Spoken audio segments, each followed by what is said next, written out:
Okay, this is what we stopped last time, and we want to prove this claim. The claim is a subtree rooted at the node x contains at least two powers the black height of the x minus one internal nodes, and we are going to do a induction. And the base case will be, well, if x itself has the height of 0. So if a node has a height of 0, and we are talking about the Reb-Black tree, and that is a fake leaf, or well, we can say it is a null leaf node, because that is not usually the leaf we are talking about. That is the additional level of the leaf we added in the Reb-Black tree. So what is the black height of a fake leaf, or a leaf which represents a null pointer? Well, if we don't want to consider the current black node we are visiting, and that is a 0. So this subtree contains 2 of the black height x minus 1. So let me bring up the laser pointer. So 2 to the black height of the x minus 1, and that is 2 to the 0 minus 1, and that is 0. So the claim holds in the base case. So that is the height of the x is a 0. So if you want to move on, and we want to, inductive step will be, how about x has a positive height and 2 children? And then, well, for each of the children, well, it has the black height to be either the same to the black height of the parent, or the black height of the parent minus 1. So why those two cases can happen? So let me go back to this example. So for example, if we are using 14 here, so the black height of the 14 will be 1, 2, right? So if we exclude the 14, and then the black height of 14 will be 2, guaranteed, no matter which path you want to go down. And then how about the height of the 2 children? So the black height of the left child will be 7, and now, so the black height of the 10 is 2. However, if we see the 16, and then the black height of the 16 is a 1. So let's come back to this argument. So each child has a black height to be black height of the parent, or the black height of the parent minus 1. So why it's like this? Well, the reason is we are painting the colors differently. So depending on the color of the children, well, if it is a red child, and then it will have the same black height as the parent, or if it is a black child, and then the black height will be the black height of the parent minus 1. Okay, and then the height of a child will guarantee to be the height of the parent x minus 1. So in this case, well, for a subtree rooted on each child, and then it contains, this subtree contains 2 of the black height of the x minus 1 and minus 1 again, that many of the internal nodes. So we are trying to break a subtree rooted on x into 3 parts. So let me draw this here. So say this node is x. Let me write down the x. And then for the x, it has 2 subtrees. So the left subtree and the right subtree. So for each of them, that is a subtree.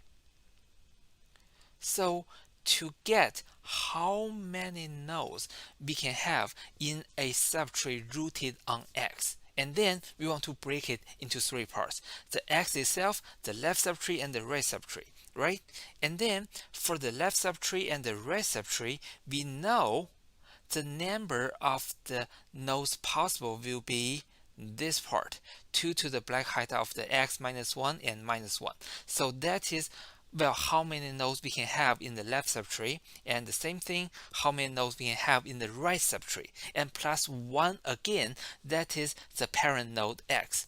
So if you want to put all three parts together, and then that will be 2 to the black height x minus 1. That is how many nodes at least we can have in a subtree rooted x.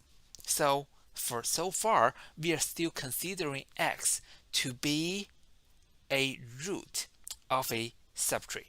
So the next part, if you want to consider the whole tree, and then what will be the case? So we are going to simply assume that x is not the root of a subtree. Instead, it will be the root of the whole tree.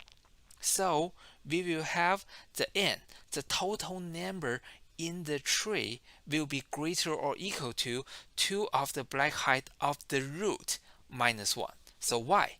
Because we are assuming x is the root. So the next part, we are substituting the black height of the root with the h divided by 2. So why do we do that? Because we have proved that bh, or the black height of the root, will be greater or equal to the h divided by 2, and that is based on the property number 4. Okay, so the next part, starting from here, I'm moving the negative 1 to the right side, and then I'm applying the log algorithm to both sides. So we will have this word. So eventually we want to move the divided by 2 to the other side, and then I want to reverse the right side and the right side, and then I will have this one. So h is smaller or equal to 2 log n plus 1. So what is that? We have proven an upper bound of h, and that is log n, because we can drop the 2 here, we can drop the 1 here, they are both constants. Okay, now that's the important part. We have proven that for a red-black tree, the height is O log n. That's very important. So why? Well, for example, if we want to find the minimum, how to find the minimum of a binary search tree? Well, that is, you want to start from the root, go left, go left, go left, and then until you find a leaf, right? So how many steps are you going to go down? That is the O of the tree height, which is h. And now we have proven the height of the tree is a log n. This means if we want to find the minimum, and this operation is guaranteed to be done with O log n time. And the same thing, the maximum, we just go right, go right, go right, so it can be done with the O log n time. Well, and for the successor and the predecessor, they're the same, and for a search, that's the same too. Okay, so for all those operations, they can be done with O log n time. In the next part, how about the insertion and deletion? Insertion and deletion, let me give you the conclusion. They can also be done with the O log n time. However, for the insertion and deletion, they may break some of the properties of the red-black tree. So we may have to fix the tree a little bit. But anyhow, it is guaranteed for the insertion and deletion, they can also be done with the O log n time. So that's the end of this lecture. So we have learned the red-black tree, and we have proven that the height of a red-black tree, after we enforce all the 5 properties of the red-black tree, and then they will guarantee the height of the tree will be the O log n. If we have a binary search tree with a height guaranteed to be O log n, and then there are a lot of operations can be done in the O log n time, and this is what we love. So even in the worst case, for those operations, they can be done with the O log n time. And remember, for some of the changes, for some of them, they may change the tree, and then we have to fix the tree. However, it's guaranteed they can be done with the old login time. So this is the end of today's lecture, and I will see you later. Bye.